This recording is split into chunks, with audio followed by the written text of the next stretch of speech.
When installing an underground 200 amp service in a single-family dwelling, with the meter enclosure mounted outside and a 200 amp QO panel mounted directly on the other side, connected via 2-inch rigid conduit, and using 2 ground rods outside, the question of whether bonding nuts are required at the meter enclosure and the panel arises. The answer is no. You do not need to use a bonding nut at either the meter enclosure or the panel in this specific scenario. The key factor is that the rigid conduit is connected steel to steel. This type of connection, where both the meter enclosure and the electrical panel are directly connected via the rigid steel conduit, establishes an adequate bonding path. The rigid conduit itself serves as the necessary electrical connection, ensuring that the metal parts of the electrical system are bonded together effectively. Bonding is crucial in electrical systems for several reasons. Firstly, it ensures electrical safety by creating a low impedance path for fault currents. This low impedance path allows overcurrent protection devices, such as circuit breakers or fuses, to quickly detect and interrupt fault currents, preventing electrical shocks and minimizing the risk of fire. Secondly, bonding minimizes voltage differences between metallic parts. By connecting all metal components together, bonding reduces the potential for dangerous touch voltages that could occur if a fault condition were to energize isolated metal parts. Thirdly, bonding helps to reduce electromagnetic interference. A properly bonded system minimizes the generation and propagation of electrical noise, which can interfere with sensitive electronic equipment. In a typical electrical system, bonding is achieved through the use of bonding conductors, such as copper wires or straps, that connect metallic parts together. However, in this specific installation, the rigid steel conduit provides an inherent bonding pathway due to its metallic construction and secure connections. When rigid metal conduit is used to connect electrical enclosures and panels, it creates a continuous metallic pathway that effectively bonds the connected equipment. Threaded connections and tight couplings of rigid conduit ensure good electrical contact between the conduit and the enclosures, providing a reliable grounding path. It's important to verify that all connections are properly tightened and free of corrosion to maintain the integrity of the bonding path. Therefore, because the rigid conduit is steel to steel, it inherently provides the necessary bonding between the meter enclosure and the electrical panel. There is no need to add additional bonding nuts at either location. Understanding bonding and grounding is vital for ensuring electrical safety and compliance with electrical codes. The National Electrical Code, or NEC, provides detailed requirements for bonding and grounding electrical systems. It is important to consult the latest edition of the NEC and follow all applicable requirements for the specific installation. Grounding and bonding work hand in hand. Grounding connects the electrical system to the earth, providing a reference point for voltage and helping to stabilize the system. Bonding, as discussed, connects metallic parts together to create a low impedance path for fault currents and minimize voltage differences. Together, grounding and bonding provide a comprehensive approach to electrical safety. When installing an electrical service, there are several key steps to consider.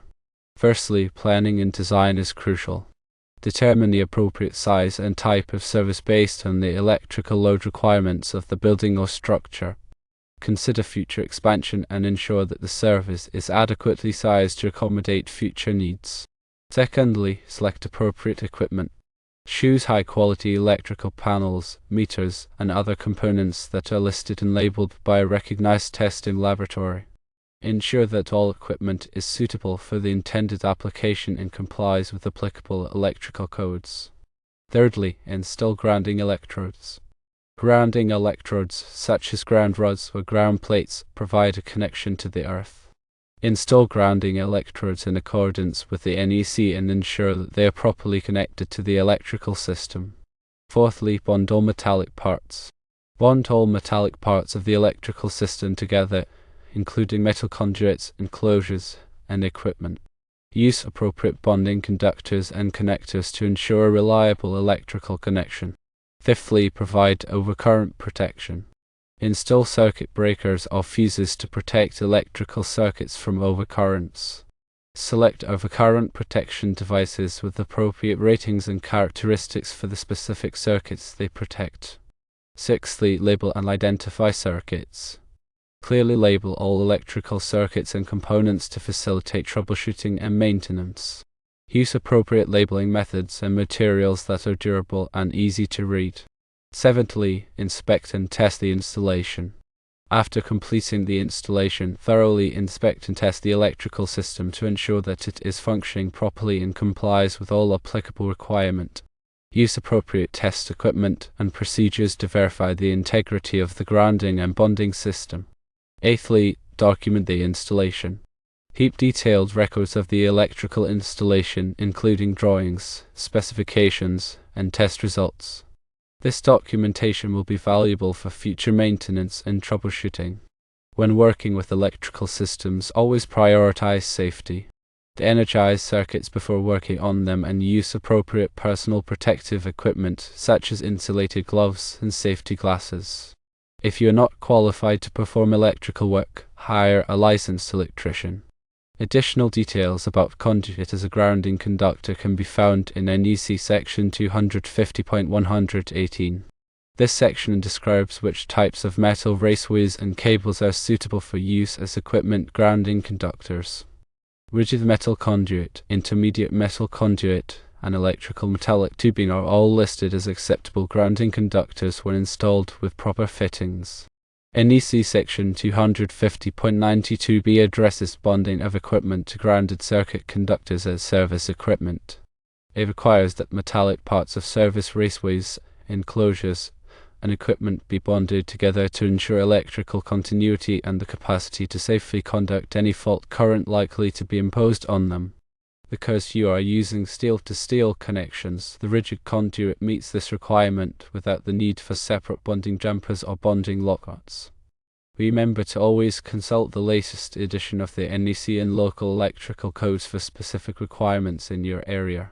Electrical codes can vary by jurisdiction, so it's important to follow the applicable codes to ensure a safe and compliant installation. In summary, with rigid conduit connected steel to steel, the conduit provides the grounding path without needing additional bonding measures.